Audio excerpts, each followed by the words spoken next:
Good morning, welcome back to my channel. As you can see, it's DLG Reppin. I'm back again. Don't forget to leave your views in my comment section below, smash the thumbs up like button, and subscribe to my channel, yeah? That's on the top left hand side of your screen, and on the top right hand side of your screen is my name, DLG. You can see it. So I'm going to be doing what's called a Saturday report on the Premier League, based on the 4 matches I saw, or the 4 games that were played. Everton v Brighton. What can I say about Everton? They've got off to a magnificent start.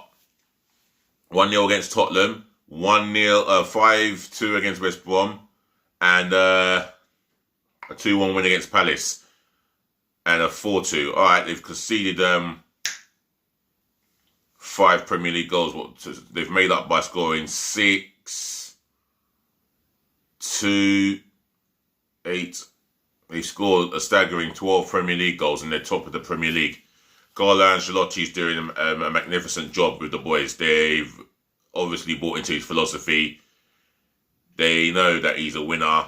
They trust him in his process, unlike some processes. I'm not going to talk about that.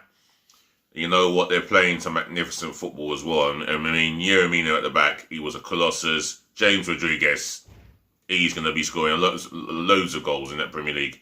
Dominic Calvert-Lewin, top goal scorer in the league for me. And he's got 9 goals in all competition this season. So what a start for him.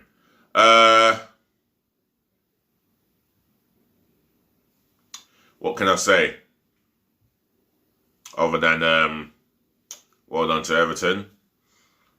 So the next game I'm going to talk about is Chelsea 4, Crystal Palace 0. Crystal Palace, they're normally difficult to break down and to play against, because defensively they're always well organised.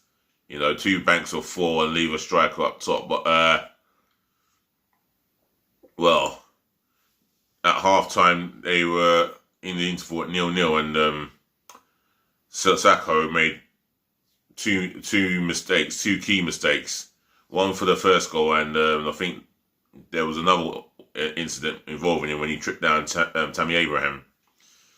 You know, but Chelsea were always on top of that game, and 4-0, I didn't think it flattered them, and they were well deserving of their win. I mean, they had control of the midfield as well for me, and that's where the difference was, is the midfield. I say right now, those players still need time to gel on their part, Chelsea. And we just got to give Timo Werner time, and Havertz. You know, they've got Hakim Ziyech to come into the team when he's fit, or fully fit. So they've got a team that can cause a hell of a lot of problems and more. And they will be contenders for a top 3, 4 finish, definitely. Next game, Newcastle v Burnley. Saw the highlights on Match of the Day, and well, from Burnley's point of view, the goalkeeper, Nick Pope, he had a day to forget. He was closed down by Callum Wilson. Luckily, he didn't need anything.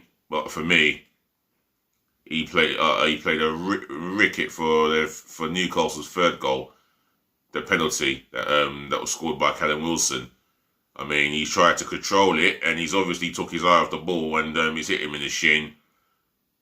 The Newcastle attacker goes in, gets to the ball first. Pope brings him down. It was an easy penalty decision. No need for VAR. And we know how that's gone. We know how that's going at the moment, but with the handball situation. Anyway, yeah, they were worthy winners, Newcastle, and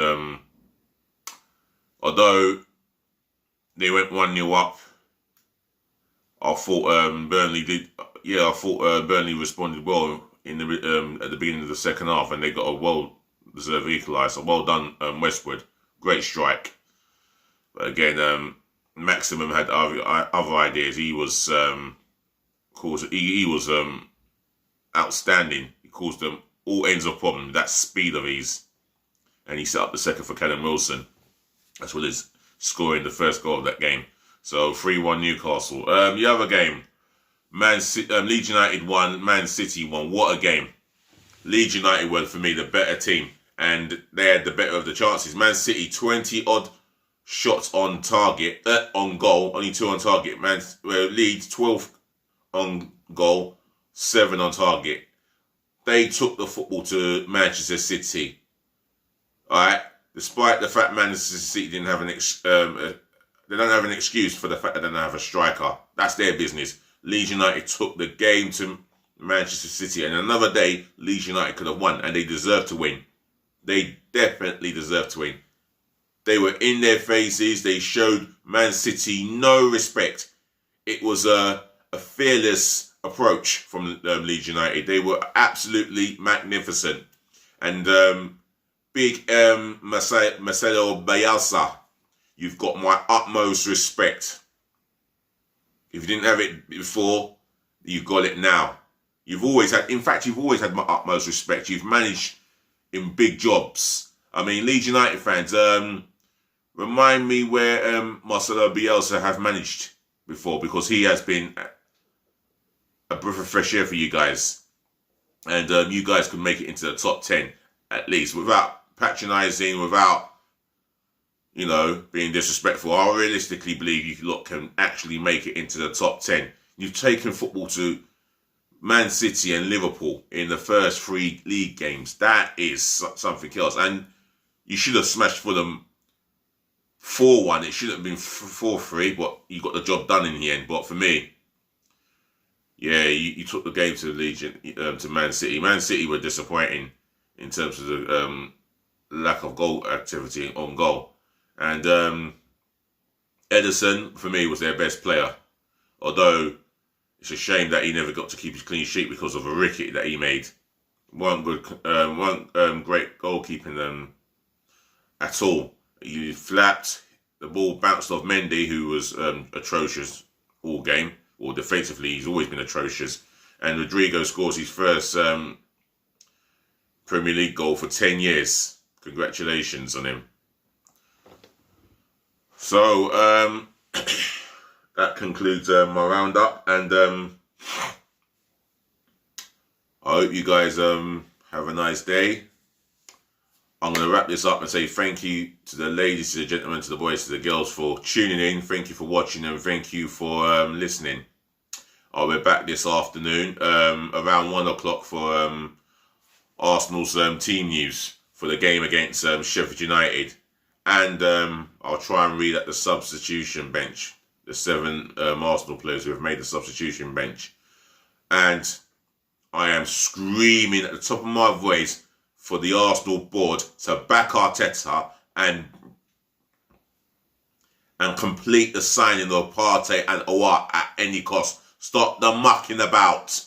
Today is the day you should be busy. I don't want to wait to transfer deadline day.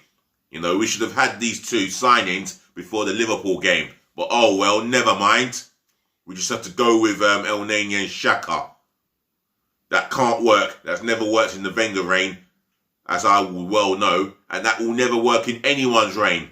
Because both of them are not even good enough to get into Leeds midfield, West Ham, Crystal Palace's midfield, Sheffield United's midfield for that matter.